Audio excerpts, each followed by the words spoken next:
Hello students, welcome to my YouTube channel.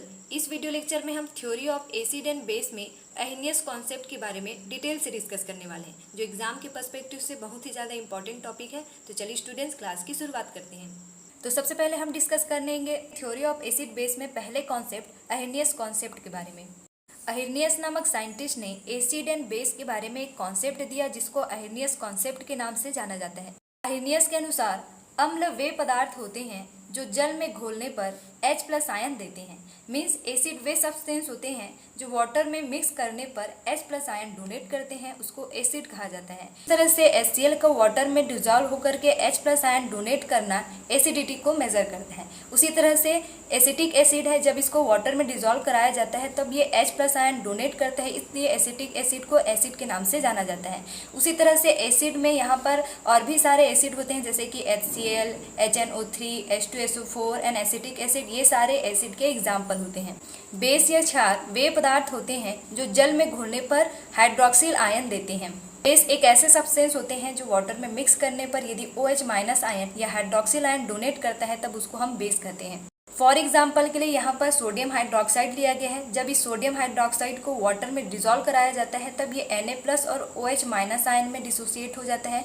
तो इस तरह से NaOH का वाटर में डिजॉल्व होकर हाइड्रोक्सिल आयन का देना क्या कहलाता है, उसकी बेसिसिटी को बताता है। उसी तरह से अमोनियम हाइड्रोक्साइड है, जब इसको वाटर में डिजॉल्व कराया जाता है तो ये भी क्या देता है, OH- आयन डोनेट करता है, इसलिए अमोनियम हाइड्रोक्साइड को एक बेस के रूप में जाना जाता है। उसी तरह से बेस या क्षार के कुछ यहाँ पर एग्जाम्पल दिए गए हैं, जिसमें है sodium hydroxide, potassium hydroxide and ammonium hydroxide. Then अब हम डिस्कस करते हैं न्यूट्रलाइजेशन या फिर उदासीनीकरण अभिक्रिया के बारे में।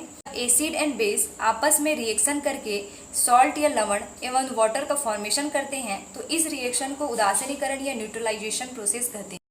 फॉर एग्जाम्पल के लिए यहाँ पर बोला गया है HCl लिया गया है और यहाँ पर NaOH, जहाँ पर HCl एक एसिड है और NaOH एक बेस है। जब एसिड एंड बेस का रिएक्शन कराया जाता है तब यहाँ पर सॉल्ट NaCl का फॉर्मेशन होता है, साथ ही यहाँ वाटर का मॉलिक्यूल रिलीज होता है।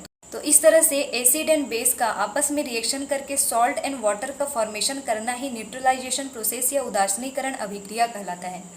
अब हम डिस्कस करते हैं utility of Arrhenius concept. First इस सिद्धांत के द्वारा एसिड एंड बेस की प्रबलता और दुर्बलता को क्लैरिफाई किया जा सकता है।